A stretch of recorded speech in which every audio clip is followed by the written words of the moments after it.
Là, on en est donc à la 7e séance quand même. Hein. On est donc à la 7e séance, c'est ça. Hein. Mais on n'est qu'au chapitre 6, parce qu'on a un peu flemmardé. Je ne sais plus quand, peu importe. Et donc là, Lacan, il est revenu à la Sorbonne. Il est revenu à la Sorbonne. Il n'est plus dans la chapelle Sainte-Anne de l'hôpital Sainte-Anne. Donc les entretiens, je vous le répète, les entretiens de la chapelle Sainte-Anne étaient destinés à ses confrères médecins, neurologues. Et alors que quand il était à la Sorbonne, faculté de droit, Sorbonne Assas, c'était tout public. Tout public. Il y avait quand même entre 800 et 1000 personnes hein, à chaque fois. Hein. C'était pas un petit truc. Hein. Donc il aimait bien aller à Sainte-Anne parce qu'il disait qu'à Sainte-Anne il s'amusait. C'était l'amusement. Et qu'il pouvait raconter tout un tas de conneries qu'il ne pouvait pas raconter quand il faisait son séminaire à la Sorbonne à Assas. Voilà, donc il se plaisait plus, lui, il se plaisait plus apparemment à Sainte-Anne. Mais bon, là donc aujourd'hui, on revient à Assas-Sorbonne, pour ce chapitre 6, qui s'appelle donc, cette phrase assez curieuse, « Je te demande de me refuser ce que je t'offre ». C'est le titre du chapitre. Hein. Je te demande de me refuser ce que je t'offre. Et ça, cette espèce de demande curieuse là, de Lacan, il l'a appelée la lettre d'Amur, qu'il a écrit A-M-U-R. A-M-U-R. Il y a même quelques fois où il écrit comme ça en mettant le A entre parenthèses. Alors, d'où est-ce qu'il tire cette espèce de mot Amur là hein, eh bien, il le tire d'un poème peu connu, moi je veux dire, je ne le connaissais pas, hein, d'un type qui s'appelle Antoine Tudal. Antoine Tudal, c'était un personnage assez particulier. Il est mort il n'y a pas si longtemps que ça, en 2010. C'est pas un type de la préhistoire. Hein.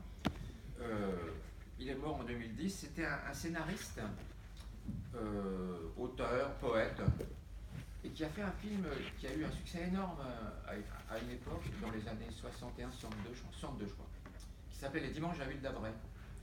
Je ne sais pas si vous vous en souvenez. Hein. Ouais. C'est un très beau film d'ailleurs, très beau film, qui annonçait un peu la nouvelle vague, hein, qui annonçait un peu Truffaut, Chabrol, tout ça, Eustache, tous ces gens-là. Très beau film, Le Dimanche à l'huile d'Avray, un film très nostalgique, très triste, en noir et blanc. On peut regarder, on peut le voir sur YouTube, il me semble, on le trouve, ce film-là encore. Enfin, voilà, il avait fait ça, et il avait écrit quelques poèmes, et il avait écrit un petit poème, je vous l'ai mis sur je vous l'ai mis sur la petite feuille que je vous ai distribuée, il y est, parce que c'est court, hein. Il avait dit, Antoine Tudal, entre l'homme et l'amour, il y a la femme, il y a un monde, entre l'homme et le monde, il y a un mur. Entre l'homme et le monde, il y a un mur. C'est là que ça vient, le mot mur. Ça voulait dire que quand vous regardez le bouquin de Lacan, quand vous regardez la première page, vous voyez que c'est Adam et Ève, hein, de la première page, et ils sont séparés par une bande blanche. Ça ne passe pas. Ça ne passe pas entre les deux. Hein. Il n'y a pas de 1.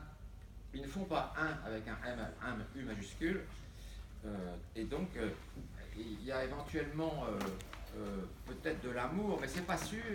Et donc, ce qu'il y a pour Lacan, c'est plutôt de l'amour, hein, que de l'amour, parce que entre l'homme et la femme, ben, ça ne colle pas.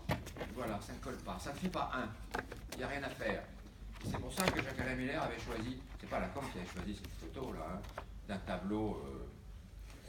C'est un tableau de qui, de Michel-Ange, hein. C'est la même. Ça non. Non, c'est qui? Je ne sais plus. C'est marqué au verso. C'est marqué. Je ne sais plus de qui c'est. Je me rappelle. Non, c'est pas petit. Ah, c'est qui? Durer. Ah, mais c'est Durer, je suis bête. Mais oui, je suis Durer, c'est Durer. C'est Durer. Donc ce tableau avec la main blanche et là un dessin, hein, pour marquer cette incommunicabilité. Alors Antoine Tudal, il était connu pour ça, il était connu aussi parce c'était le fils adoptif du peintre Nicolas de Staël. Vous connaissez Nicolas de Staël, hein? C'est quand même un peintre très connu. Je voulais orthographier aussi pour ne pas avoir les tirs au tableau. Je voulais orthographier sur il y a un petit listing de noms. il y a Nicolas de Staël, S-T-A-E-L. Et Nicolas de Staël, c'était un Russe qui avait immigré en France, qui était un personnage particulier, hein, quand même, Nicolas de Staël, hein, dans la souffrance tout le temps. C'était un monsieur qui, je ne sais pas si vous avez en tête des tableaux de Nicolas de Staël, mais c'est beaucoup de couleurs. Hein, moi, je l'aurais. Il n'est pas classé vraiment. Il n'est pas classé ni dans les cubismes, ni dans les surréalistes, ni quoi. Ni dans les impressionnistes. La peinture abstraite. Oui, la peinture abstraite, oui. Il n'est pas complètement dans l'abstraction. Non, pas complètement. Pas complètement. Il a même fait des portraits. Hein. Dans sa première époque, il a fait des portraits de Nicolas de Staël. Mais c'est des portraits quand même très stylisés, hein, très particuliers. Hein. C'est pas hyper figuratif, quoi. Hein. Et donc, il était très tourmenté, il n'était jamais content de la lumière, Nicolas de Staël, ça ne lui plaisait pas. Il détruisait ses œuvres continuellement. Donc, il en détruisait plus qu'il en produisait, c'était embêtant. Mais il a quand même eu une notoriété dans son vivant. Dans son vivant, il a eu une notoriété. Hein. Et donc, il a épousé à un moment donné une dame qui s'appelait Jeannine Guillou, une bonne bretonne sûrement, hein, qui s'appelait comme ça, Jeannine Guillou. Et donc, il avait un fils déjà, mais qui n'était pas de lui. Et ce fils était Antoine Tudal, le voilà. Ce fils était Antoine Tudal. Et Antoine Tudal et Nicolas de Staël étaient, c'était des père et fils d'une certaine façon, père adoptant et fils adopté. Et ils s'entendaient extrêmement bien. Et à la fin de sa vie, d'ailleurs, il avait annoncé quelque chose, Nicolas de Staël à Antoine Tudal, il lui avait dit, tu sais, j'arrive au bout, je n'ai plus rien à prouver. Ça va comme ça, c'est bon, etc. Et d'ailleurs, j'ai fait en sorte que vous n'ayez pas de soucis, tout ça. Il lui a confié ça à l'oreille. Et puis, quelques temps après, il était à Antibes, parce que dans les derniers temps, il était à Antibes, parce qu'il cherchait beaucoup la lumière, Antoine de Staël, comme beaucoup de peintres, hein, pas le seul. Il cherchait beaucoup la lumière d'Antibes lui plaisait. Et il est monté à le dernier étage de son appartement, et puis il s'est jeté. Voilà, il s'est jeté par la fenêtre. C'était en 1955, hein, c'est pas si vieux, il était très jeune. Hein. Il était très jeune, hein, il n'était pas vieux. Il avait 40 et quelques années, je pense, en 55, Nicolas de Staël.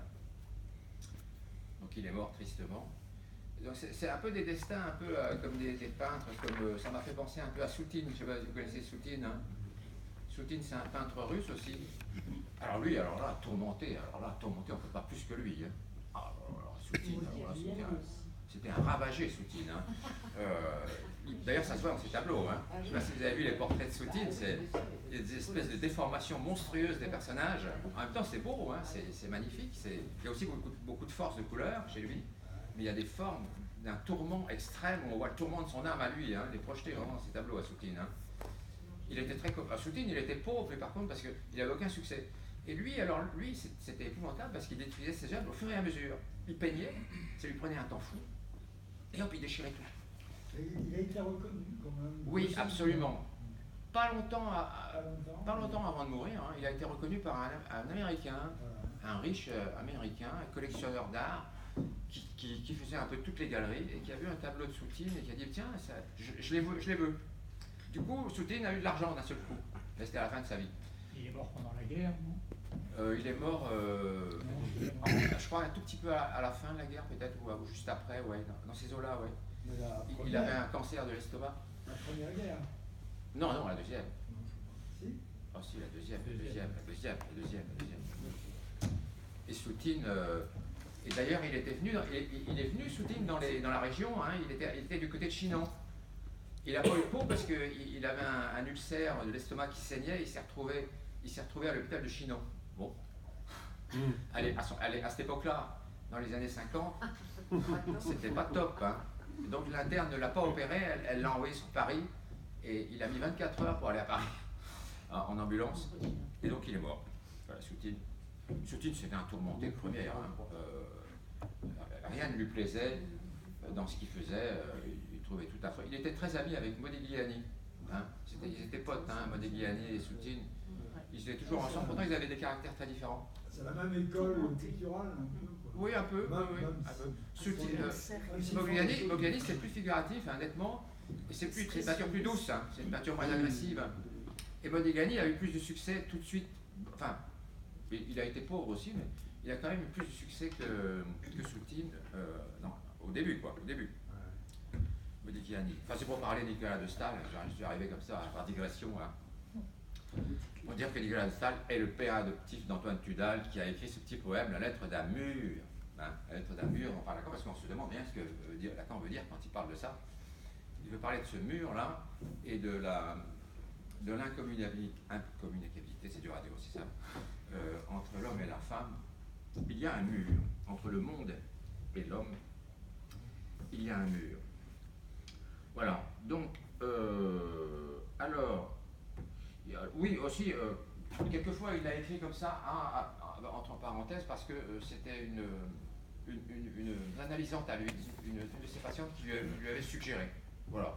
Bon, mais, donc il y a deux sources, hein, si vous voulez. La lettre d'Amur d'Antoine Tudal, et puis ça, une patiente qui lui avait suggéré ça. C'est une patiente un peu délirante qui lui avait suggéré ça dans son récit. Alors, ce chapitre, si vous voulez, pour que vous puissiez le comprendre, parce qu'il est quand même très très compliqué. Hein. Il est affreusement compliqué, honnêtement. Donc, il s'articule autour de trois lapsus. Hein. De trois lapsus que Lacan fait, qui sont des lapsus d'une sophistication extrême, au point qu'on peut se demander s'ils ne sont vraiment pas des lapsus construits dans l'après-coup par lui. Mais peu importe, on s'en fout, à la limite, hein. On s'en fout. Ils sont tellement sophistiqués qu'on peut se poser des questions sur la nature de ces lapsus, qui sont réellement des lapsus. Et c'est construit autour de ça, et c'est construit autour de cette lettre d'Amur, là, parce que cette lettre d'Amur, il va la prolonger. Après, il va dire, je te demande de me refuser ce que je t'offre, parce que ce n'est pas ça. Parce que ce n'est pas ça. On va y venir tout à l'heure, ça. Hein. Parce que ce n'est pas ça. Donc, ce qu'il articule dans ce chapitre, c'est que quand on veut offrir quelque chose à quelqu'un, y compris l'amour, eh bien, ça n'est jamais ça. C'est toujours foireux, de toute façon, quoi que l'on fasse. Enfin, foireux, pas tout à fait. C'est quelque chose du côté du rien. Hein, quelque chose du côté du rien, tel que Lacan l'avait déjà défini, d'ailleurs, le rien qui n'est pas le néant. Hein. Attention, chez Lacan, le rien, ça n'a rien à voir avec le néant. Le rien, c'est quelque chose, c'est une substance. Hein. C'est une substance. D'ailleurs, c'est facile de le comprendre, hein, parce que Lacan, il a beaucoup digressé. Lacan a beaucoup digressé pour l'histoire de l'intervalle entre le 0 et le 1 en mathématiques. L'intervalle entre le 0 et le 1. Ça semble évident comme ça. Hein. Après, on se dit, ben après le 0 et le 1, ben, il y a le 2. Oui, ça semble évident, sauf que ça n'est pas du tout, parce que quelle est la quantité, quelle est la matière, quel est le pas qu'il y a entre 0 et 1 ? On n'en sait rien. D'ailleurs, Lacan, il le dit dans ce chapitre-là, il dit là, c'est coton. Il dit ça textuellement. Là, c'est coton, et il dit c'est sans fond. Donc, ça veut dire qu'on ne peut pas apporter la réponse à cette question. C'est pas possible. Il y a forcément une certaine matérialité entre le 0 et le 1, mais quoi ? On n'en sait strictement rien.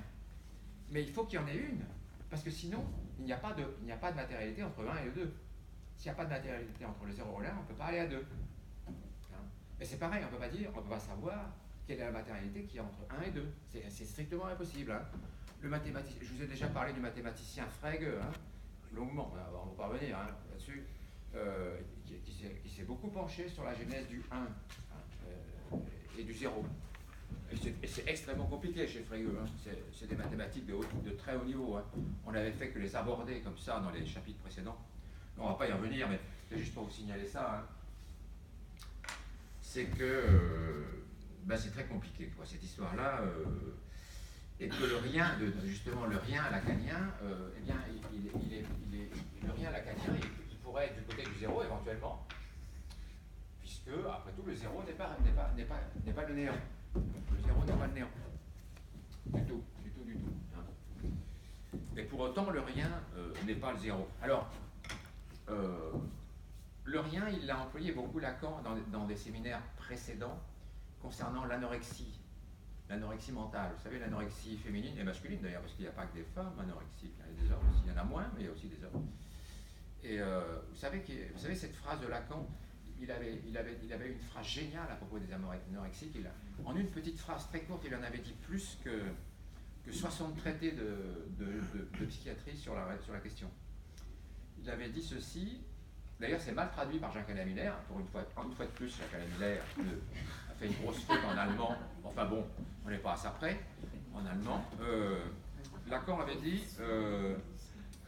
l'anorexique, ce n'est pas qu'elle ne mange rien, c'est qu'elle mange rien. Ce qui n'est pas du tout la même chose. Donc, l'anorexie mentale, elle mange quelque chose qui a une matérialité. Le rien, c'est quelque chose, ça a une matérialité. Sauf que ce n'est pas, pour Lacan, l'anorexie, ce n'est pas l'acte de ne pas manger. Vous voyez? Parce que pour les psychiatres, l'anorexie, c'est l'acte de ne pas manger. C'est l'acte de ne pas manger. C'est ne pas manger acté pour les psychiatres. Et même que pour le DSM, vous savez, le fameux diagnostic synthétique manuel, qui met tout dans des tiroirs, dont on se fout complètement d'ailleurs, mais c'est toujours la même définition de l'anorexie pour les psychiatres. C'est une définition assez lamentable. C'est ce qu'ils appellent les 3 A. Ils sont contents que c'est les 3 A. Aménorrhée, anorexie, pas d'appétit. Voilà. Aménorrhée, anorexie, pas d'appétit. Amaigrissement, pardon. Aménorrhée, amaigrissement, pas d'appétit. Donc, voilà. Les 3 A des psychiatres. Mais ça, on s'en fout, parce que Lacan, ça n'intéressait pas du tout, ça. Parce que le truc des psychiatres, c'est la définition de l'anorexie qui ne mange rien. Mais pour Lacan, c'est pas ça, c'est elle mange rien. C'est pas pareil. Donc, elle mange quoi? Elle mange l'objet petit a, d'une certaine façon. Pourquoi?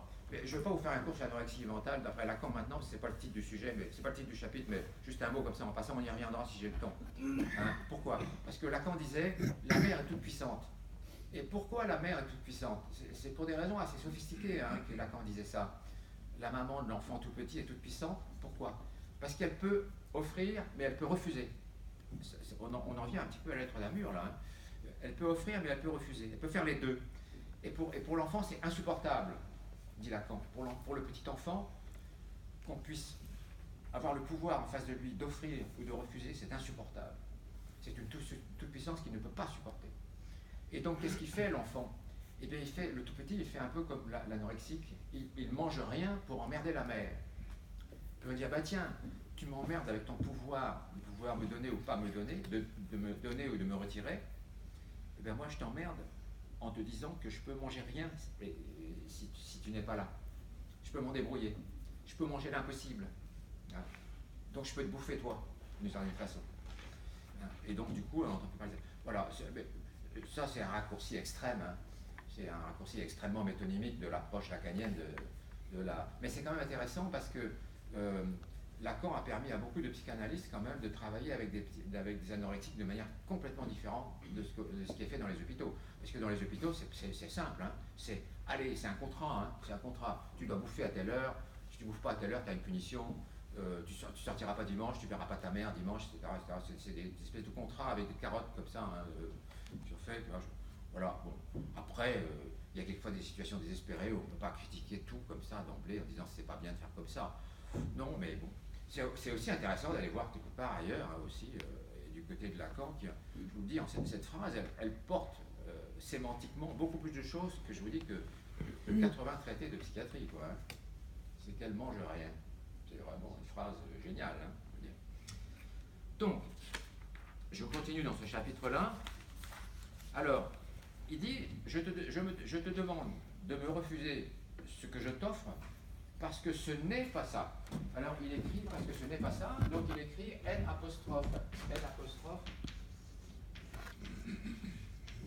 Ce n'est pas ça. Ce n'est pas ça. Et c'est là qu'intervient donc ce qu'il appelle son premier lapsus, Lacan, qui est quand même assez sophistiqué comme lapsus, parce qu'il dit je n'aurais jamais dû mettre de nœud ici, là, le N, le nœud ici. Je n'aurais jamais dû mettre ce nœud-là.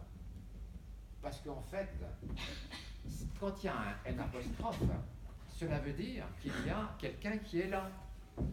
Qu'il y a un parleur, si vous voulez, qu'il y a un beau parleur qui fait la phrase. Parce que le N, E ou le nœud, il est explétif. Il dénote la présence du sujet. Si vous enlevez le nœud, il peut très bien ne plus y avoir de sujet. Parce que ça se transforme. Si vous enlevez le nœud, ça se transforme par c'est pas ça. C'est pas ça. Et là, si vous écrivez simplement c'est pas ça, il n'y a plus de sujet. Il n'y a plus de sujet.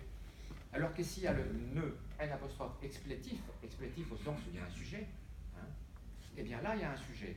Et Lacan dit, s'il y a un sujet, eh bien la phrase ne colle pas. Parce que le sujet pollue le signifiant. C'est un terme qu'il emploie rigoureusement, hein, ça pollue le signifiant.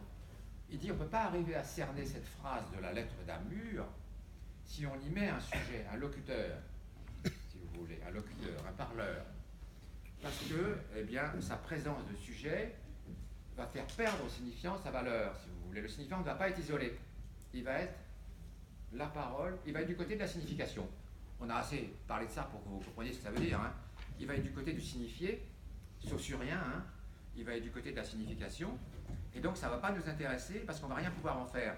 Parce que Lacan, ce qui l'intéressait en psychanalyse, c'était le signifiant. La signification, il n'en avait rien à faire. Hein. Bon, Freud travaillait beaucoup plus avec la signification. Lacan, pas, ou très peu. C'est-à-dire qu'il n'interprétait pas beaucoup, Lacan. Hein.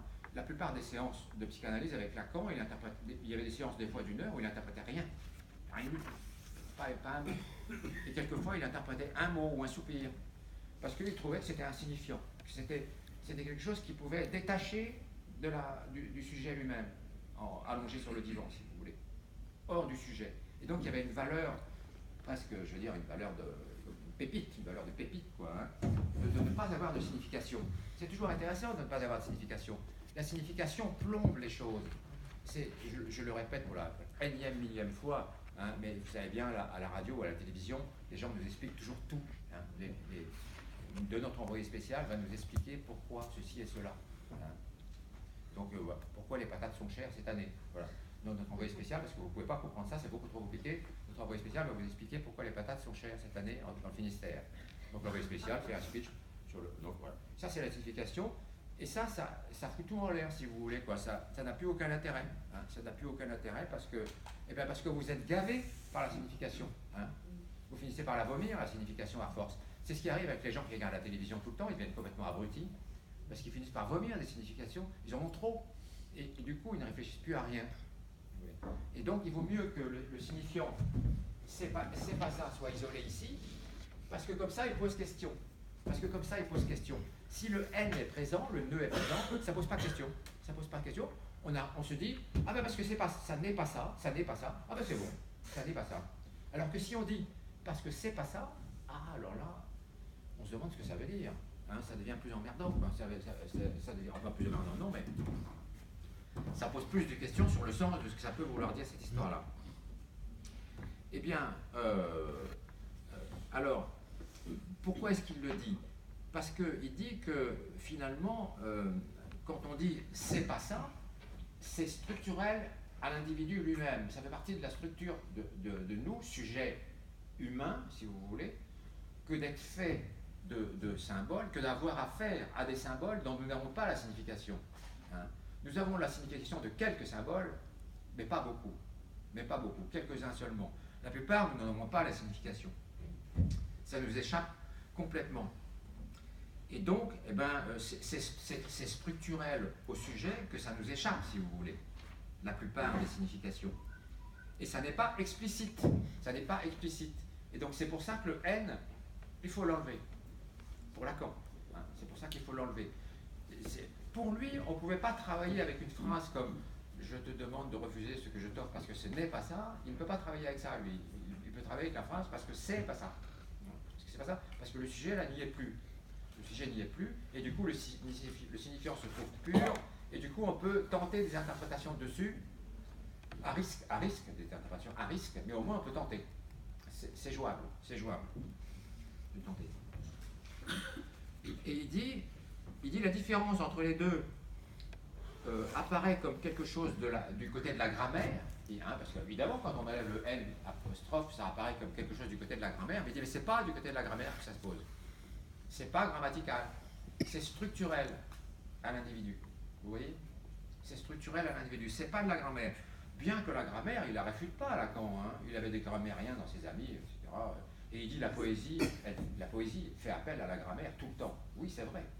La poésie, elle est souvent et éminemment explétive. Ça, c'est pas péjoratif, d'ailleurs, ça, pas du tout. Hein. Mais elle est travaillée. Elle est travaillée à l'extrême. pour exprimer quelque chose, pour être explicite. Hein, ce qui n'y enlève rien, bien entendu. Bien entendu. Mais il y a aussi des poésies, certainement, qui se rapprochent d'une symbolique structurelle très pure aussi. Ça existe forcément. Hein. Alors il dit cette phrase, Lacan, c'est lui qui le dit, hein, page je ne sais plus combien, page 80 et quelques, 82 je crois. Il dit c'est l'absence, il le dit textuellement ce que je vous dis là, hein, c'est l'absence de l'énonciateur qui garantit l'énonciation et non sa présence. Vous voyez, c'est l'absence de l'énonciateur qui garantit l'énonciation et non sa présence. Hein. Donc il vaut mieux, c'est vrai, c'est vrai.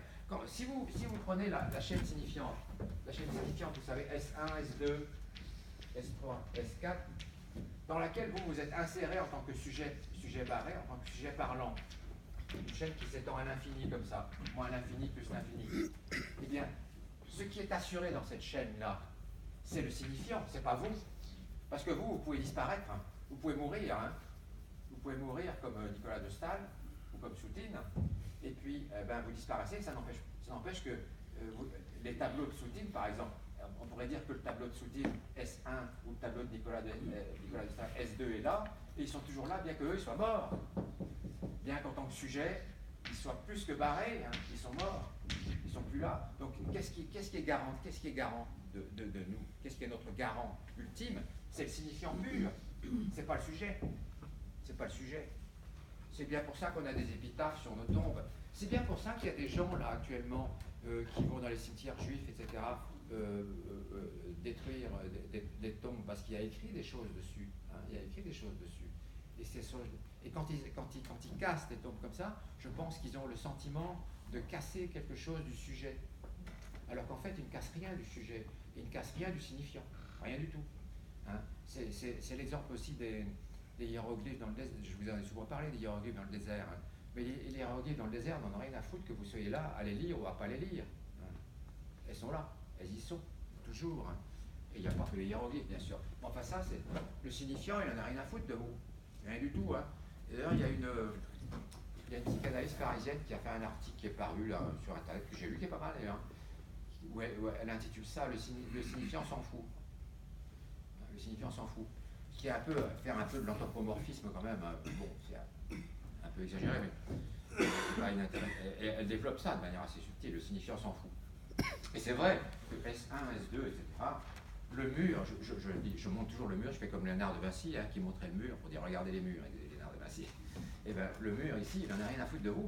Et quand vous allez mourir, il est probable qu'il sera encore là, ce mur-là. Hein. Il est hautement probable qu'il sera encore là. Et donc de vous, il n'en a rien à faire, le mur. Et c'est un S1, ça. C'est un S1. Et cette table, c'est un S2. Et un tableau de Soutine, c'est un S3, S4. Que vous soyez là ou pas là. Donc, effectivement, Lacan, il a raison. Hein. L'énonciateur, on s'en fout. Vous avez raison. Ce qui compte, c'est l'énonciateur ne garantit pas l'énonciation, quoi. Voilà. Donc, c'est parce que c'est structurel, cette histoire du trou, là, du monde.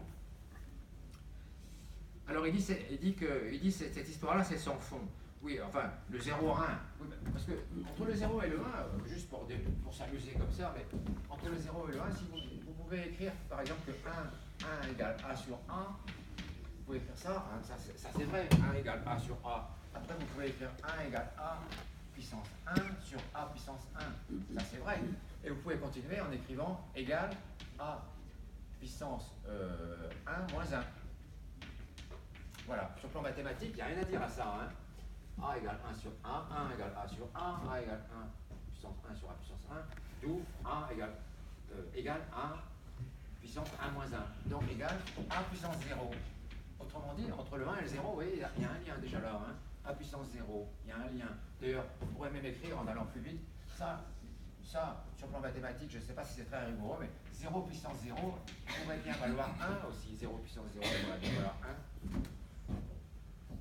Alors, je vous avais fait une démonstration aussi que 1 était égal à 0, je ne sais pas si vous en souvenez. Une démonstration qui était pipeau, hein. Mais bon, qui pouvait berner.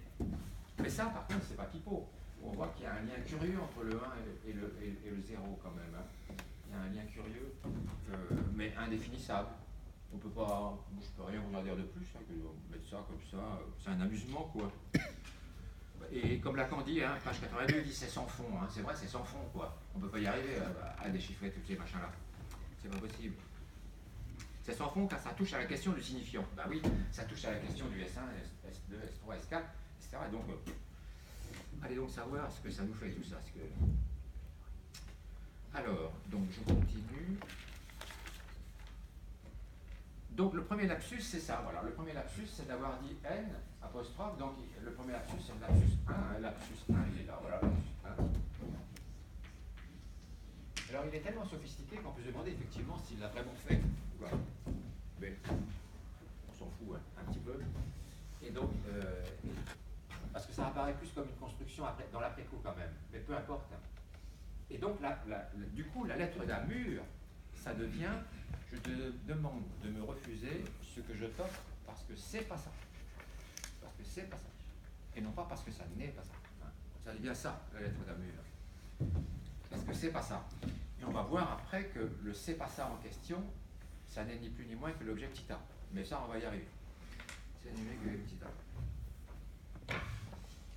Et alors, il dit que lui, il s'amuse avec le langage, Lacan, et il dit, on ne pouvait pas toujours s'amuser avec le langage. Il disait à des époques où c'était très dangereux.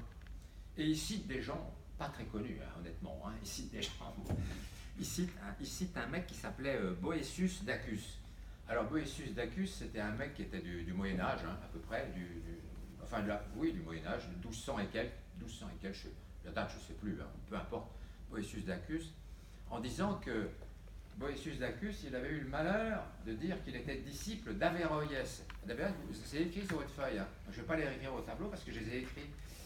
Un disciple d'Averroès qui était un philosophe médecin islamique, pas islamiste, islamique, qui professait des idées contre la religion, oui, il disait de cette façon, l'immortalité, il disait ça n'existe pas. Averroès disait l'immortalité, ça n'existe pas. L'âme, ça n'existe pas. Ce qui est important, c'est les sciences, etc. C'était les théories d'Averroès. C'est plus compliqué que ça, mais bon, en gros, c'était un petit peu ça. Et donc, Boëtius d'Acus, celui-là, parce qu'il y en a plusieurs des Boëtius d'Acus, alors c'est un peu, on se paume un peu. Boëtius d'Acus, lui, il s'était déclaré comme disciple d'Averroès, et disciple du langage, du discours d'Averroès et du jeu d'Averroès avec le langage. Et du coup, il avait été exécuté, Boëtius d'Acus, pour ça. Donc c'est ce que dit Lacan. Hein. Pendant des siècles, quand on touchait au langage, ça n'était pas prudent. Et pour Boëtius d'Acus, ça n'a pas été prudent du tout. Alors d'Acus, ça vient de la Dacie. La Dacie, c'est l'ancienne Roumanie, l'ancienne Moldavie. Et d'ailleurs, vous connaissez par cœur ça, parce que les Dacia, les voitures Dacia, eh ben, ça vient de la Dacie. Ça vient de la Roumanie. Hein. Donc c'est là, vous voyez, comme le monde est petit. Donc voilà, ici des gens comme ça qui ne sont pas forcément les plus connus du monde. Hein. Vous vous souvenez que dans un de ces chapitres, Lacan disait, oui, vraiment, il n'y a qu'à l'université où tous les discours peuvent se tenir, où tout le monde peut, tout peut être évoqué. Et je pense que des gens comme Boëtius d'Acus ou Averroès, il n'y a vraiment qu'à l'université qui peuvent être évoqués. Hein. Parce qu'ailleurs, je ne pense pas que dans les soirées, on parle régulièrement d'Averroès Bocuse et Averroès et Bocuse d'Acus. Hein. Ça m'étonnerait un peu.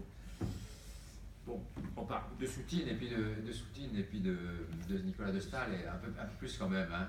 Mais déjà, Antoine Tudal, il n'est pas célébrissime. Hein. Il y en a quelques-uns parmi vous qui connaissent comment Averroès, il est connu. Oui, c'est vrai. Averroès plus, vous avez raison. Oui. Mais quand même, ici, dans cette salle, je suis sûr que tout le monde connaisse Averroès. Hein. Vous connaissez peut-être. Hein. Je le connais Oui. Mais vous avez raison, il est beaucoup plus connu que Bocuse, que Boès de Dacie. Parce que Boès de Dacie, il n'est pas ultra célèbre quand même. Hein. C'est pas une star. C'est pas une star, et puis d'ailleurs il a mal fini, hein, il a mal fini. Ah oui. Il a fini sur le bûcher ou quelque chose comme ça. Parce qu'il avait trop ouvert sa gueule. Donc jouer avec le langage, on ne pouvait pas trop à une certaine époque. Hein. Surtout au bas Moyen-Âge, hein, bon, c'était pas, il fallait pas dire des choses. Il y a des gens qui sont morts à Loudun et tout ça, vous savez, hein, des gens qui. Bon, il fallait pas aller chercher bien loin pour être écartelé et puis brûlé en place de grève. Donc, alors il dit la linguistique fait partie des langues, des sciences. Oui, alors, il cite un autre personnage qui est connu, lui, mais enfin quand même, pas tellement, dans le fond, un peu moins maintenant. Est-ce que c'est bien, est-ce que c'est mal, je m'en fous. C'est Roman Jakobson. Hein. Roman Jakobson, c'est un linguiste. Hein. C'est un linguiste quand même assez célèbre. Hein. Là, on ne peut pas dire que... Bon, mais, alors, Roman Jakobson, il assistait au séminaire de Lacan, hein, presque tout le temps. Et ce soir-là, le jour de cette séance-là, il n'était pas là. Et Lacan n'était pas content. Hein. Lacan n'était pas content. Et il dit d'ailleurs, il n'est pas venu parce qu'il a mieux à faire, il est à un dîner avec des potes. Hein. Bon, ouais, d'accord, ok, bon, il a un dîner avec des potes. Hein. Alors, il dit, il sait très bien qu'il ne soit pas là parce qu'avec lui, on fait de la linguistique. Et maintenant, comme il n'est pas là, on va pouvoir faire de la linguisterie. Voilà. Parce que Lacan, c'est le mot qu'il employait pour le mot linguistique. Comme il n'est pas là, on va pouvoir faire de la linguisterie et pas faire de la linguistique. C'est vrai que, bon, je ne sais pas si vous avez lu Roman Jakobson, mais pour vos longues soirées d'hiver, mais bon, c'est quand même aride, hein. C'est quand même aride, hein, sur les fonctions conatives, les fonctions créatrices du langage, les fonctions fatiques du langage, etc. Oh là là, si vous voulez vous endormir au coin du feu, vous pouvez lire Roman Jakobson, mais je pense que c'est aussi à l'université qu'on lit encore Roman Jakobson. En dehors de l'université, je ne suis pas sûr que ce soit une lecture courante, hein, quand même. Enfin, il assistait, et pas ce jour-là. Il avait mieux à faire, dit Lacan. Il était un peu vexé quand même, hein, que Roman Jakobson ne soit pas là ce jour-là, parce qu'il, d'autant plus que Roman Jakobson devait intervenir, oui c'est ça, il devait intervenir ce jour-là. Donc il dit, c'est pas grave, on va faire de la linguisterie, puisqu'il n'est pas là. Et donc il nous amène, là maintenant, son deuxième lapsus, Lacan, à propos d'une histoire étonnante, là aussi, c'est étonnant comme histoire. Il dit, il y a un anglo-saxon, un psychiatre anglo-saxon qui avait une certaine célébrité à l'époque, je ne me souviens même pas de son nom, peu importe, on s'en fout, qui faisait une recherche curieuse sur la peur, sur la notion de peur. Et ce psychiatre anglo-saxon, pour faire sa recherche sur la peur, il fallait qu'il aille dans tout... Enfin, il s'était créé des besoins particuliers. Il disait, il faut que j'aille dans tout un tas de pays merveilleux pour voir comment les gens vivent la peur, etc. Mais c'est trop cher, alors est-ce que vous pouvez me payer les voyages? Donc, il écrivait à tous les gens connus, dont Lacan, pour leur dire, veuillez me donner de l'argent pour que je puisse mener à bien mon expérience. Alors Lacan se moque un peu de lui dans le chapitre en disant, oui, alors il veut aller aussi, par exemple, à San Modano, je ne sais plus quoi, en Italie, et qui apparemment est une plage idyllique. Et Lacan s'adresse à son auditoire pour savoir où c'est San Montano, et personne ne sait où c'est. Et moi, j'ai regardé sur Internet, effectivement, c'est pas facile à trouver cette plage. Je ne sais pas trop où c'est, mais enfin, peu importe. En tout cas, c'est une plage idyllique de l'Italie, quelque part dans l'Italie du Sud, je crois. L'Italie du Sud. Et donc, ce type-là voulait de l'argent pour ça, pour aller dans tous ces machins-là. Et Lacan, quand il a reçu cette demande de pognon, pour que ce gars-là puisse aller se balader aux frais de la princesse, il a dit en anglais, Lacan, il s'est dit en anglais parce que c'était un anglais. Alors il lui avait répondu I bowled, B-O-W-L, non, I bowled, E-D, W-E-D, B-O-W-E-D. I bowled. Je regarde bien que je ne me trompe pas, parce que je ne vais pas faire de faute. Non, c'est ça. I bowled. Non, c'est pas ça, c'est I bowled. I bowled, B-O-W-L-E-D. I bowled.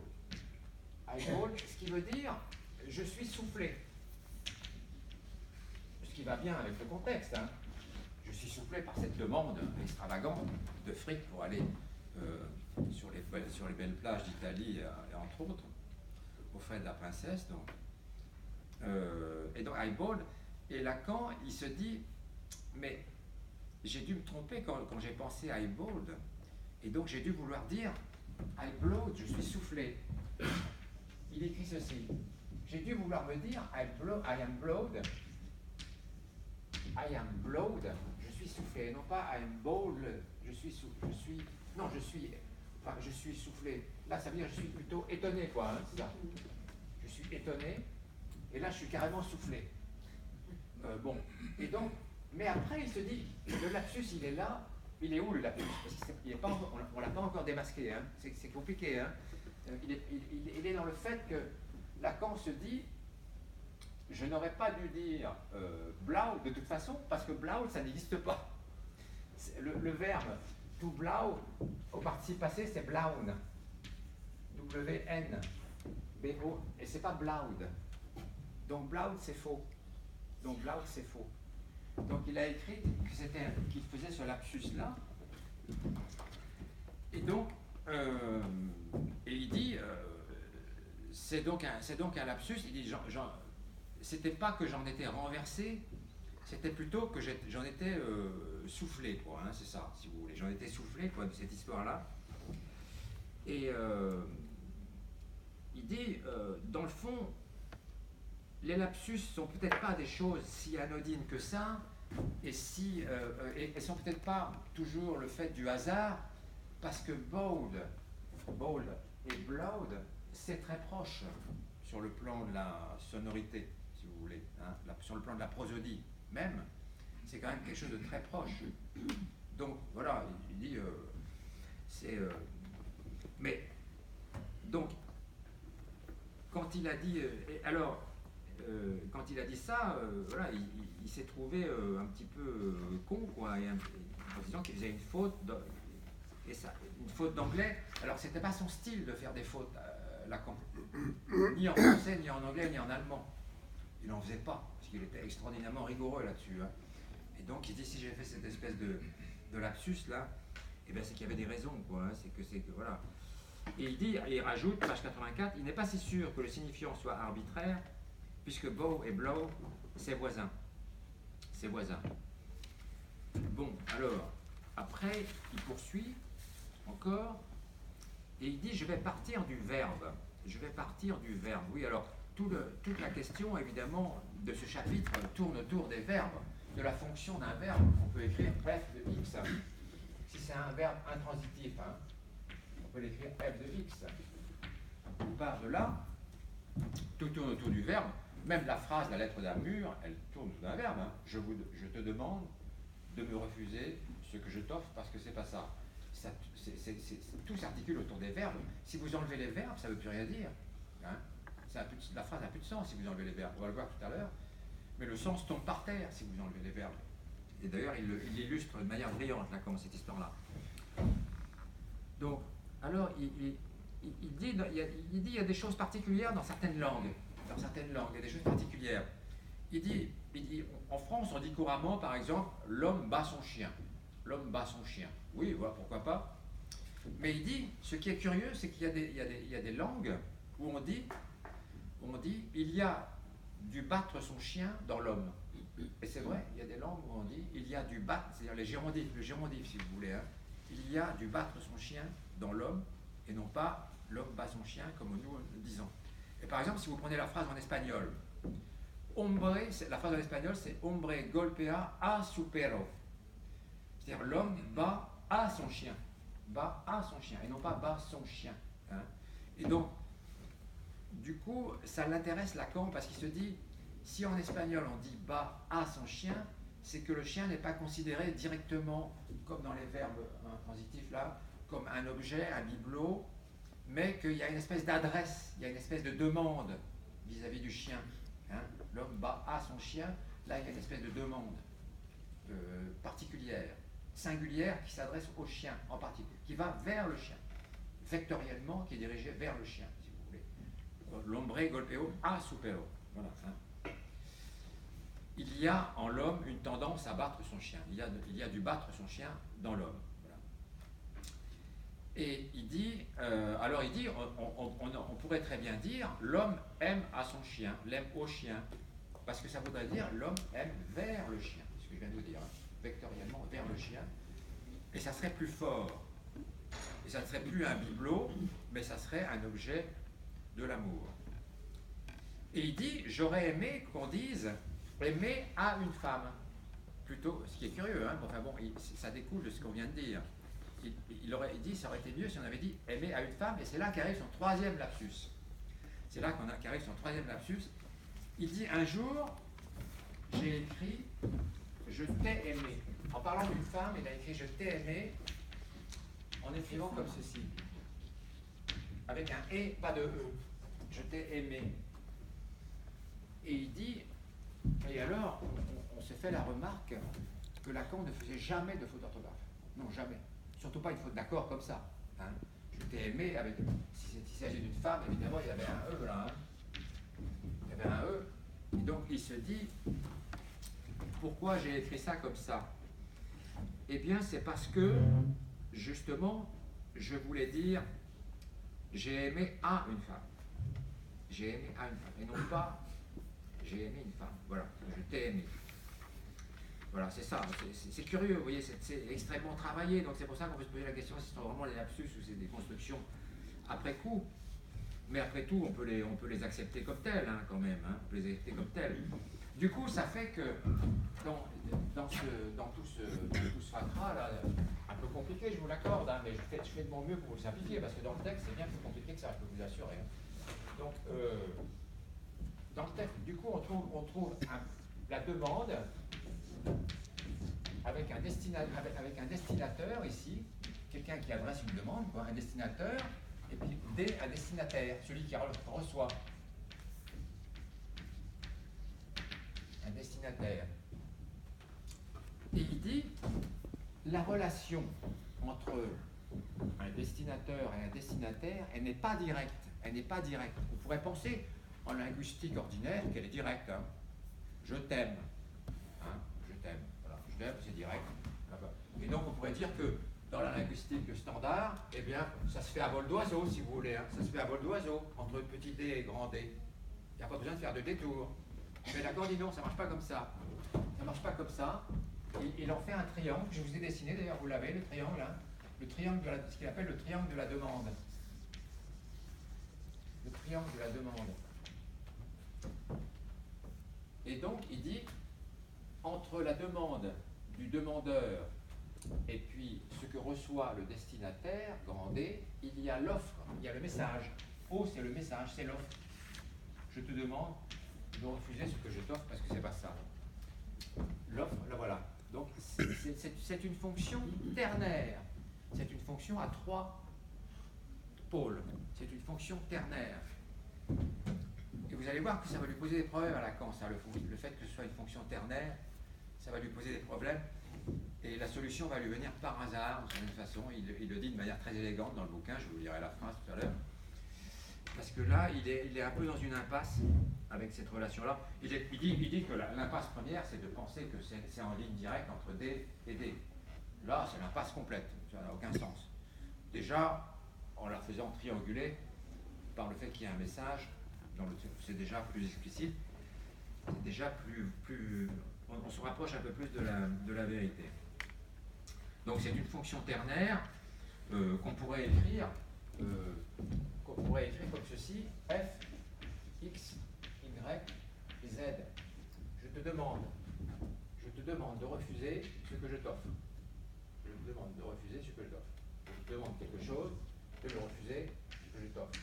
L'objet de l'offre, c'est ça, c'est le refus, et ça, c'est je te demande. Voilà. Ça, c'est la fonction ternaire, si vous voulez, f, x, y, f. Et là, il y a des virgules entre eux, hein, x, y et z. Enfin, lui, il met phi à la place de y ou de z, et on s'en fout. Que ce soit phi, y ou z, c'est pareil, c'est l'objet. C'est l'objet de la demande, c'est l'objet de l'offre, etc. C'est l'objet du don. Et donc, alors oui, alors voilà, le lapsus, c'est ça, hein, c'est que il dit, c'est parce que j'ai voulu dire, j'ai aimé à toi, j'ai aimé vers toi. Donc on peut douter un peu que ce soit exactement ça, mais enfin, et on peut penser que c'est plus une construction conceptuelle qui est venue dans l'après-coup. Mais on va voir après que ça a de l'importance, après quand même. Ça paraît comme ça, on se dit mais c'est fumeux, etc. Non, vous allez voir que ça l'est pas. Parce que lui, il en tire pas des conclusions, mais il en tire une approche de la psychanalyse, une approche du soin, même assez particulière, qui découle de ça. Hein. C'est toujours concret chez Lacan. Il ne faut pas croire que des trucs lacaniens comme ça, qu'on énonce et qui paraissent extrêmement fumeux, sont des trucs qui ne servent à rien, et c'est justement c'est de l'amusement conceptuel. Pas du tout. Hein. C'est des choses qui sont utilisables rigoureusement dans la pratique, et que lui utilisait tout le temps, hein, sans arrêt, hein, la question du signifiant notamment, bien sûr. Hein. Alors il dit ceci, l'énoncé même de la parole contient déjà la demande, le message, que le destinateur adresse au destinataire. C'est-à-dire qu'en fait, si vous voulez, à partir du moment où il y a un destinateur ici, un destinateur en petit d là, la demande est déjà là. La demande est déjà là. Il n'y a pas besoin que ça fasse tout le circuit pour que la demande soit là. Moi, quand je suis là devant vous, et que, avant que je vous ai dit quoi que ce soit, hein, pendant le temps où je m'installe, que je pose mes affaires, etc., vous savez très bien que je vais vous dire des choses, que je vais vous demander de m'écouter un peu, etc., que je vais attendre de vous que vous ayez un message de réception de mon message à moi, vous voyez ce que je veux dire, hein, et je n'ai pas besoin de vous dire quoi que ce soit pour ça, à la limite. Il suffit que je vienne là, que je pose ma feuille, mais tiens, vous vous dites, tiens, il a sa feuille, il a son truc, là, il va nous parler de ça, etc. La demande que je vais vous faire, elle est déjà là par ma simple présence de D en petit d. Il n'y a pas besoin que je fasse du blablabla comme je le fais là, à la limite. Je pourrais venir, vous dire bonjour et repartir. Hein, voilà. Et c'est par le fait qu'il y a un espace. Comment? C'est par le fait qu'il y a un espace. Oui, il y a un espace, exactement. Oui, un espace entre D et D, oui. Entre D, il y a un espace, oui, c'est ça. Il y a une matérialité, vous avez raison, et d'ailleurs, c'est la même question que celle que posait tout à l'heure entre le 0 et le 1. Hein. C'est un espace qui, absolument, dans la matérialité, n'est pas définissable. Hein. On ne peut pas la concrétiser. C'est impossible. On ne peut pas la ramener à une matière, à une substance, entre petit d et grand d. Donc il dit la demande est dans l'acte même de la parole. La demande est dans l'acte même de la parole. Ben oui. Dès que l'on parle à quelqu'un, il y a une demande. Tout de suite. Hein. Vous savez qu'en psychiatrie ou en psychanalyse, on se dit toujours il faut qu'il y ait une demande pour qu'on puisse soigner quelqu'un. Ce qui n'est pas faux. Mais de fait, dès lors que quelqu'un s'adresse à vous, il y a une demande. Déjà, tout de suite. Dès lors que vous parlez avec quelqu'un, même dans la rue, vous dites 3 mots, il y a du transfert immédiatement. Il y a un transfert, sinon vous ne parlez pas. Hein. Sinon vous ne parlez pas. Mais un transfert. Alors, par rapport à ça, il parle, il est émerveillé, Lacan, par un type qui s'appelait Ludwig Wittgenstein, je ne sais pas si vous le connaissez. C'était aussi un linguiste. Alors, c'était un mathématicien, un linguiste russe, Wittgenstein, très particulier. En gros, il disait que dans la vie, le mieux c'était de fermer sa gueule, tout le temps. Quoi. Voilà, c'était voilà. Parce que textuellement, il disait, je n'ai pas la phrase exacte, mais textuellement, il disait, tout ce qui pourrait se dire dans une vie, ça peut tenir en 3 mots. Donc autant se la fermer. Autant se la fermer. Et Lacan, dans le chapitre là, je n'ai pas la feuille, je n'ai pas la page sous les yeux, mais il est en admiration devant l'ascèse il dit l'admirable ascèse de Wittenberg. Admirable ascèse de Wittenberg, parce qu'il ne l'ouvrait jamais, il ne parlait pas. Il parlait pas. Et je trouvais qu'il n'y avait rien à dire. Et puis il disait aussi, Wittgenstein, il disait, oui, alors on dit toujours de l'enfant qu'il est innocent, que le petit enfant est innocent. Mais il dit c'est absurde. On ferait bien de rien dire du tout là-dessus, parce qu'il n'y a aucune innocence chez l'enfant, c'est simplement qu'il n'y a pas de tentation. La tentation, elle vient après, si vous voulez. Hein. Mais structurellement, chez l'enfant qui advient, l'enfant qui ne parle pas encore, l'infant, comme on dit en espagnol, hein, l'enfant qui ne parle pas, il n'y a pas d'objet encore, hein, les objets ne sont pas encore là. Eh bien, pour autant, l'enfant, ben voilà, voilà, c'est ça le problème. Hein, c'est très particulier, c'est de la sémantique, hein, tout ça, et ça peut vous perdre un petit peu, mais bon. Donc oui, Wittgenstein disait, ben, l'enfant, il n'a pas d'innocence en lui-même, c'est uniquement quand la tentation, quand les objets de la tentation lui arrivent, que son innocence va pouvoir éventuellement être mise à l'épreuve. Mais autrement, il n'y en a pas. Il n'y en a pas. Et donc, ne parlons pas. Ne parlons pas, taisons-nous. D'ailleurs, il a eu un destin assez particulier parce que c'était quelqu'un extrêmement brillant. Hein. C'était un universitaire ultra brillant qui était connu, etc. Et qui s'est retranché dans un monastère pour s'affermer, justement. Hein. Et pour être jardinier dans un monastère. Il a fini comme ça, parce qu'il ne voulait plus parler. Il voulait parler, il disait que ça ne servait absolument à rien de parler. Et Lacan, il est béat d'admiration devant ça. Il a une admiration pour Wittgenstein qui est quand même assez étonnante. Donc, alors, quelle heure est-il? Ça va. J'arrive bientôt vers la fin. J'ai un peu été à la cavacade. Alors, oui, alors il dit ceci, Lacan, après avoir parlé de Wittgenstein un petit peu. La difficulté, c'est de dégager ce que c'est pas ça. Ben oui, c'est ça. Hein. La question, c'est de se demander ce que c'est pas ça. Bien sûr. Hein. Donc, il y a, alors il faudrait que j'efface un petit peu quand même, parce que là, on n'y voit plus grand-chose.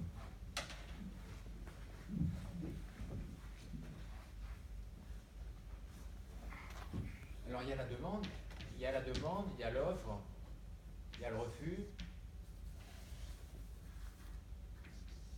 La demande, l'offre, le refus, et puis on pourrait mettre, par exemple le sujet là. Et donc ça fait quelque chose de paternaire comme ça, hein. Ça fait quelque chose de paternaire qui ressemble un petit peu au quadripode qu'on avait largement évoqué dans les chapitres précédents concernant les discours. Vous vous souvenez les discours, hein? Le discours du maître. Vous vous souvenez du quadripode, le discours du maître, le discours universitaire, le discours de l'hystérique. Et puis le discours de l'analyste, voilà, c'est ça, merci. Voilà, et vous vous rappelez qu'on le faisait tourner en sens anti-horaire. Lacan le faisait tourner en sens anti-horaire, ce quadripode, pour aller rechercher l'origine du sens. Bien sûr qu'on ne trouvait pas, bien entendu. On ne trouvait pas, mais c'était sa bascule à lui. Il disait, arrêtez de faire tourner ça dans le sens horaire, parce que ça ne nous mène à rien, ça nous mène du côté de la signification, dont on parlait tout à l'heure, mais ça ne nous mène pas du côté du signifiant. Ça ne nous mène pas du côté de l'origine du sens, et donc ça ne nous mène pas du côté du vouloir, ça ne nous mène pas du côté de la nécessité essentielle. Hein, ce que nous sommes, notre essence, notre être, pas notre existence. Hein. Je vous rappelle pour la énième fois aussi que pour Lacan, l'existence et être, c'est pas du tout pareil. Hein. Exister, il dit c'est facile. Hein, il disait, Descartes le faisait tous les jours. Descartes disait je pense donc je suis.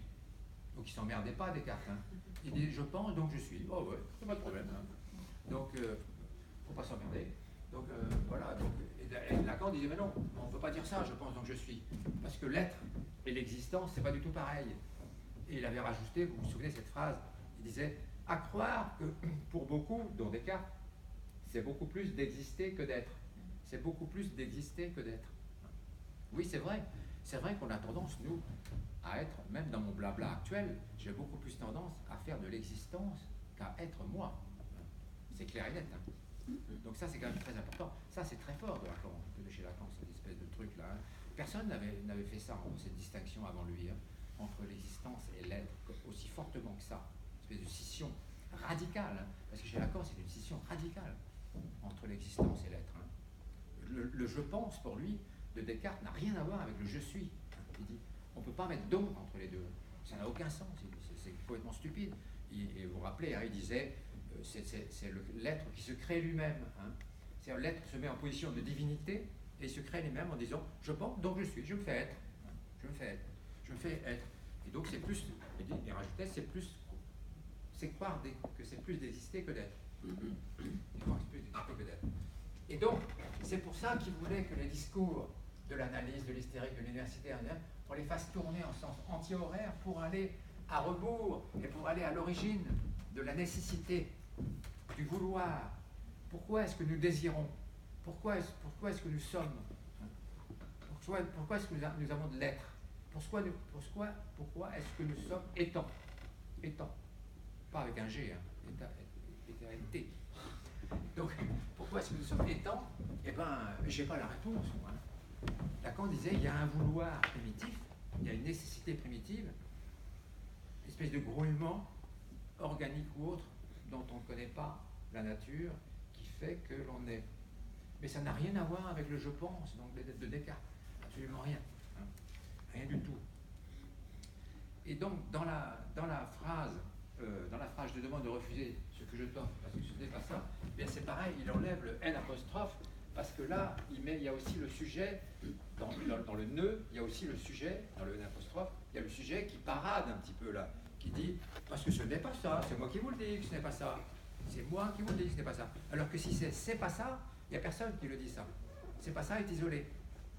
C'est pas ça est isolé. Donc du coup, la question est de se poser, qu'est-ce que c'est pas ça? Parce que si on dit ce n'est pas ça, on sait ce que ça veut dire, ce n'est pas ça. C'est la négation d'un acte. comme de dire l'anorexique ne mange pas. Hein. Ben là, c'est facile à comprendre, l'anorexique ne mange pas, mais ça ne nous apporte quoi? Rien. Hein. Quand avec le DSM 5 ou 6, on dit l'anorexique ne mange rien, ah ben on est bien avancé après. Hein. Alors on l'a fait manger. Voilà, on l'a fait manger. De force, bien sûr. Hein. Mais Lacan, ça ne l'intéressait pas de travailler comme ça. Pas du tout, hein, il ne travaillait pas comme ça.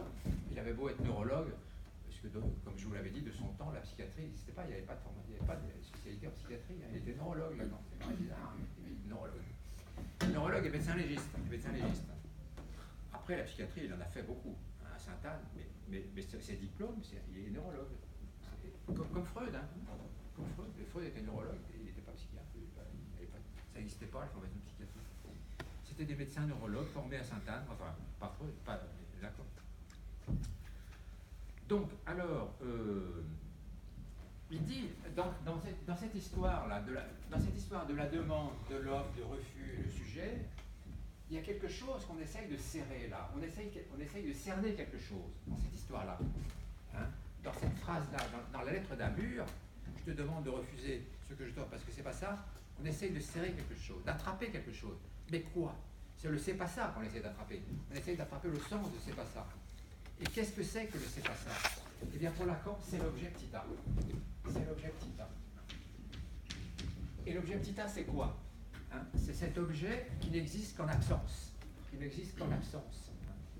C'est-à-dire que l'objet petit a, c'est un objet après lequel vous courez toute votre vie. Votre désir fait que vous courez après toute votre vie. Ce n'est pas l'objet d'un besoin. Attention, hein.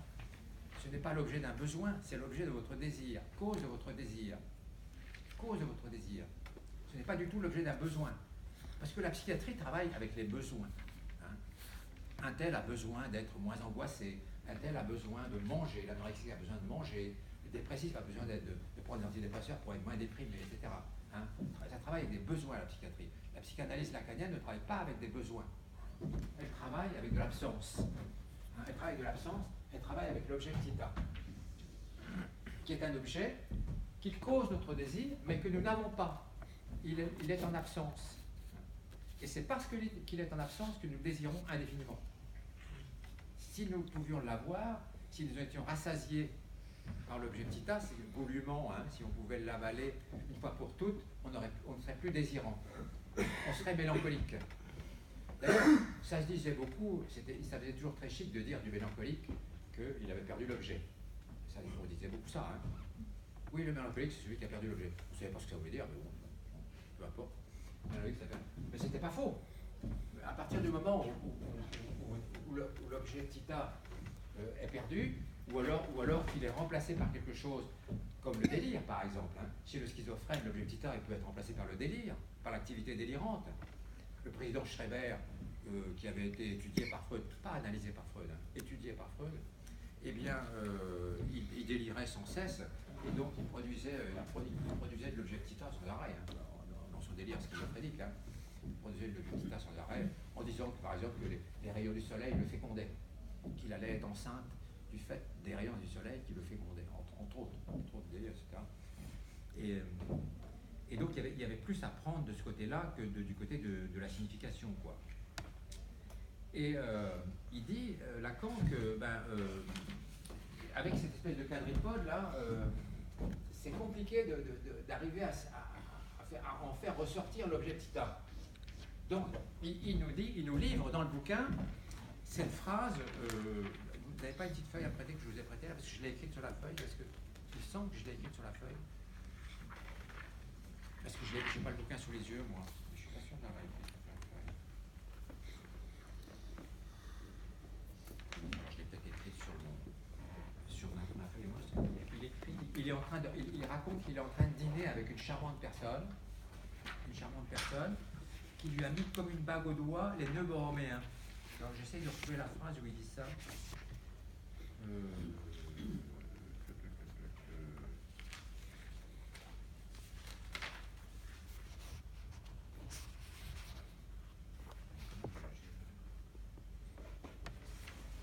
Vous n'avez pas ceux qui ont le livre, là, on fera cette phrase, c'est vers la fin du chapitre, où il dit: je dînais avec une charmante personne qui m'a amené comme une bague au doigt les deux borroméens. Vous l'avez pas, si vous l'avez pas, c'est pas grave. si vous tombez dessus comme ça, parce que moi je... Ah c'est ça, exactement. Est-ce que vous pouvez me la dire un petit peu plus fort, s'il vous plaît, parce qu'on n'entend pas bien. Alors, depuis chose étrange. Oui, une chose étrange, voilà. Chose étrange, tandis qu'avec la géométrie de la tétrade, je m'interrogeais hier soir sur la façon dont je vous présenterai cela aujourd'hui. Il m'est arrivé, dînant avec une charmante personne qui écoute les cours de M. Guillot, que, comme une bague au doigt, me soit donné quelque chose que je veux vous montrer. Quelque chose qui n'est rien de moi, paraît-il. Je l'ai appris hier soir, que les armoiries de Borromée. Merci. Voilà. C'est parfait. Ben, je suis content que vous l'ayez lu parce que c'est très beau, hein, comme dit comme ça. Et en plus, vous avez une belle voix. Et donc, moi, je l'aurais dit de manière merdique, quoi. Hein. Je ne me rappelais pas. Donc, voilà, Lacan, il le dit de manière très belle, ça, et ça lui arrive comme une bague au doigt, les deux Borromée. Et ça l'arrange parce que, justement, il le dit, hein, avec son truc un peu quadripode, là, il n'arrive pas à attraper ce qu'il voudrait de l'insaisissable, de c'est pas ça. Alors qu'avec les deux Borroméens, il y arrive. Alors les deux Borroméens, je ne vais pas vous les faire au tableau parce que c'est vachement compliqué à faire. Et donc vous les avez, oui voilà, vous les avez sur la feuille que je vous ai donnée.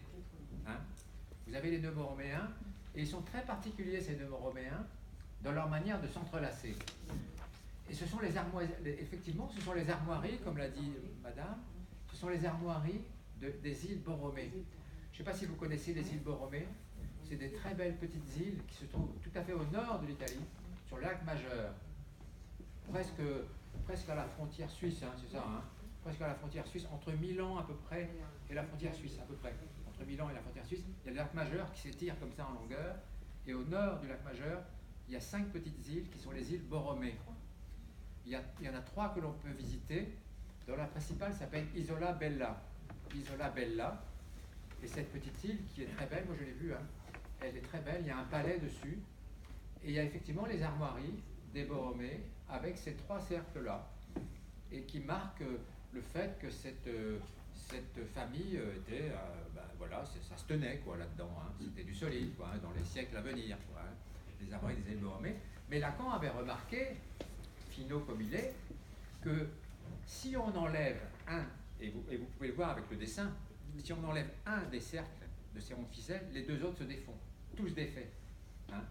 Donc ils ne tiennent pas 2 à 2. Ils ne tiennent pas 2 à 2. Ils ne tiennent que 3. Hein. Sinon ils ne tiennent pas 2 à 2. C'est pas possible. Hein. Ils se défont immédiatement. Et d'ailleurs, quand Lacan avait... Et c'est la première fois chez Lacan, c'est dans ce séminaire et dans ce chapitre qu'apparaissent les 2 Borroméens. Hein. C'est là qu'ils apparaissent. Hein. Donc c'est un petit événement quand même, champagne. Hein. On débouche. Hein. On voit un coup. Parce que là, parce que les 2 Borroméens, il en parle après dans des tonnes de séminaires. Mais c'est là qu'ils apparaissent, hein, qui lui sont donnés comme une bague au doigt, dit-il, hein, par une charmante personne lors d'un dîner. Les armoiries des îles Borromée. Dieu sait s'il va s'en servir après, hein, de ça. Et donc, il va faire ceci, il va faire ces 2 Borroméens, comme je vous les ai dessinés, quoi. Mais moi, je ne m'emmerde pas à faire les entrelacs, hein. Et il met la demande, le refus et l'offre. Ah, et là, ça lui va tout à fait. Là, ça lui va tout à fait. Parce qu'il dit ceci, si on en enlève un, le reste ne veut plus rien dire. Hein. Qu'est-ce que ça veut dire de refuser s'il n'y a pas d'offre, par exemple, hein. Voilà, par exemple. Qu'est-ce que ça veut dire d'offrir s'il y a pas de refus, s'il y a un refus? Vous voyez, on peut tourner comme ça indéfiniment. Hein. Donc si on enlève quelque chose de cette triade borroméenne, tout fout le camp, tout se barre, tout se barre. Et donc cela veut dire que, alors, dans certains séminaires de Lacan, le petit a, il le met là, l'objectif a, il le met là, à l'entrecroisement des 3 nœuds, des 3 ronds borroméens. Hein. Il le met là, parce qu'il dit, ce qu'attrapent les 2 Borroméens, c'est que quand on veut serrer le sens, hein, en serrant toujours plus près la demande, le refus et l'offre, eh bien ça s'échappe. Ça s'échappe comme les 2 Borroméens se défont, et on ne peut rien attraper. Et ce rien qu'on n'attrape pas, c'est le rien anorexique, et c'est l'objectita. Cette chose qu'on ne peut pas attraper, qui n'existe pour nous qu'en absence, qui est la cause de notre désir, c'est ce qu'essaye d'attraper la triade roméenne. Voilà. Et après, plus tard, dans des séminaires ultérieurs, il remplacera le refus, la demande et l'offre par réel, symbolique et imaginaire. Et ça, on en a déjà parlé beaucoup. Par réel, symbolique, imaginaire. Quand il avancera dans sa théorie, il avancera là-dedans. Et il dit page je ne sais plus combien, le nœud montre son échec à saisir l'objet autrement qu'en le manquant. L'objet n'est pas l'objet de mon désir, mais l'objet cause de mon désir. C'est pas pareil, hein. L'objet n'est pas l'objet de mon désir, c'est pas un objet de mon désir. Par exemple, je peux dire, je désire cette craie. Ça, c'est l'objet de mon désir, si je désire cette craie. Mais mon vrai désir, je ne sais pas. L'objet de mon vrai désir, je ne le connais pas. Donc la cause de mon désir, je ne sais pas ce que c'est. Moi, personnellement, je ne sais pas pourquoi je suis désirant. De la même façon, d'ailleurs, qu'on ne sait pas pourquoi les mélancoliques ne sont plus désirants. Pourquoi les mélancoliques n'ont qu'un mot à la bouche, c'est « je veux mourir, laissez-moi mourir, vous ne pouvez pas me secourir ». Ça, c'est un terme très, très classique des mélancoliques, c'est « vous ne pouvez rien pour moi ». Vous ne pouvez rien pour moi. On retrouve le rien, là encore. Hein. Quoi que vous fassiez, vous ne pouvez rien pour moi. Ça, c'est typiquement mélancolique. Si un jour vous entendez quelqu'un qui vous dit ça, attention, hein, parce que c'est des gens qui sont pas loin de se suicider. Hein. Et j'ai vu un monsieur, d'ailleurs, il n'y a pas tellement longtemps, en consultation, qui tenait ce genre de discours. Et il ne voulait pas être hospitalisé, il n'y a rien à faire. Je disais, monsieur, ça serait quand même bien que vous soyez hospitalisé. Il me faisait ça de la tête. Il ne me répondait pas, il faisait ça. Et donc, j'ai dit à ça, faites très attention, parce que là, il est dans la mélancolie. Je disais devant lui, d'ailleurs, parce qu'il était tellement ailleurs que je pouvais parler de ça comme ça devant lui. Il est dans la mélancolie, et il peut faire tout et son contraire. Et ça n'a pas manqué. Hein. Il est sorti du cabinet, en bas, place de la Résistance, et tout d'un coup, et quand sa femme s'est arrêtée à un feu rouge, tout près de la place de la Résistance, il est sorti de la voiture et il est allé directement vers la Loire. Et il est allé quand même jusque-là. Hein. Et les pompiers l'ont sorti de justesse, in extremis, hein, de la Loire. Un but absolu, c'est la finitude, hein, pour celui qui n'a plus d'objet petit a, hein, qui n'a plus absence. Il faut croire que pour ce monsieur, l'absence était bouchée, elle était comblée. Donc, cette absence étant comblée, il n'est plus désirant, et donc il n'y a plus rien à faire sur Terre. Si on n'est plus désirant, on n'a plus rien à faire sur Terre. Voilà. Et donc, voilà. Alors il dit, Lacan, ce que je t'offre ne paraît pas plus à situer l'objet de ton désir qu'à situer l'objet du mien. Eh bien non, effectivement, ce que je t'offre, ça ne dit rien de mon désir. Quand j'offre quelque chose, le vrai don, voilà, c'est ça. Le vrai don, on va finir sur cette histoire-là du don. Le vrai don, ça n'existe pas. Hein. C'est pour ça que dans une page du séminaire, là, de ce chapitre-là, Lacan il parle d'un truc assez bizarre qui s'appelle le potlatch. Le potlatch. Le potlatch, en fait, c'est une coutume de je ne sais plus quel pays qui consiste à donner à quelqu'un quelque chose, mais à condition qu'il vous donne quelque chose de semblable, de similaire. Donc le don, d'une certaine façon, dans le potlatch, le don annule le don. Hein, le don est annulé par le don réciproque. Hein. Et donc, Lacan dit, le potlatch inonde le don. C'est le terme qu'il emploie dans le chapitre. Je ne l'ai pas écrit là, mais je m'en souviens comme ça. Le potlatch inonde le don. Il inonde et le noie, si vous voulez. Il n'est pas possible le don dans le potlatch. Mais il dit, il n'y a pas que dans le potlatch que le don n'est pas possible. Le don est impossible. En vérité, il n'est pas possible. Parce que il faudrait que vous ayez un objet à donner qui serait l'objet de votre désir. Or, vous ne l'avez pas. Il est en absence. Hein. Donc, vous ne pouvez pas le donner. Et c'est pour ça qu'il a eu cette phrase étrange, c'est Lacan, à propos des riches. Il disait, les riches ne paient pas. Et il disait toujours ça, Lacan, les riches ne paient pas, parce que quelqu'un qui est très riche, eh bien, comme Bill Gates, qui a une fondation, par exemple. Bill Gates a une fondation. Bon, il a une fortune de 100 milliards, je ne sais pas quoi, de dollars. Et donc, quand il fait une fondation, et qu'il donne beaucoup d'argent, en fait, il ne donne rien. Il ne donne absolument rien. Ça ne touche pas à sa fortune, si vous voulez.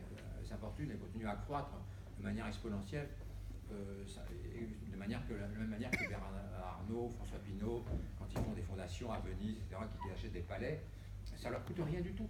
Absolument rien. Pour eux, c'est peanuts. Donc c'est pour ça que Lacan disait les riches ne donnent rien. Mais il y avait des exceptions. Il y a eu des exceptions à ça.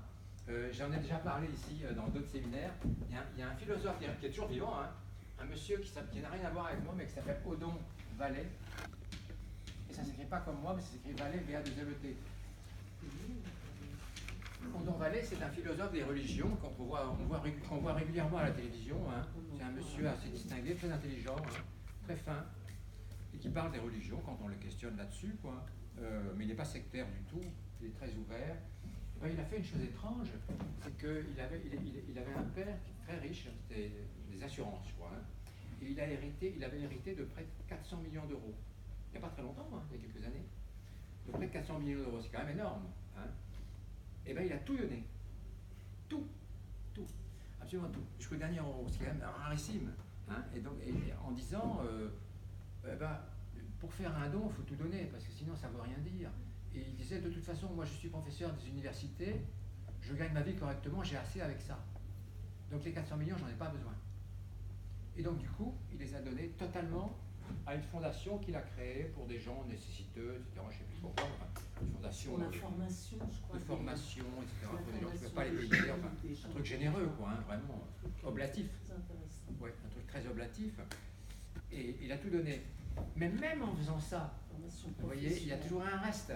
Il y a toujours le fait qu'il ne donne pas, on ne va pas lui reprocher, hein, le pauvre, quand même, hein, mais il ne donne pas son salaire d'université, quoi. Il garde de quoi bouffer, quoi. Hein. Il ne donne pas tout. Hein. Et c'est comme Saint-Martin qui avait donné la moitié de son manteau, il ne donnait pas tout, quoi. Hein. Donc le don total, il n'est pas possible, quoi. Il n'est pas possible parce que ça serait vouloir donner l'objet petit A. Enfin, on peut quand même être admiratif au don Vallée, quand même, hein, parce qu'il faut le faire, quand même, pour donner tout son fric en disant j'ai assez avec mon salaire de prof, ça me va comme ça, je peux manger, j'ai pas besoin de. Alors, je termine avec cette petite phrase. Oui, il va être l'heure. Pardon. Je dis c'est encombrant aussi d'en avoir trop. C'est encombrant. Oui, d'en avoir. Moi, je voudrais bien t'encombrer comme ça. Quand on voit Se courir la vie. enfin, ceux qui sont très encombrés sont quand même très addicts. Hein. Très. Très addicts.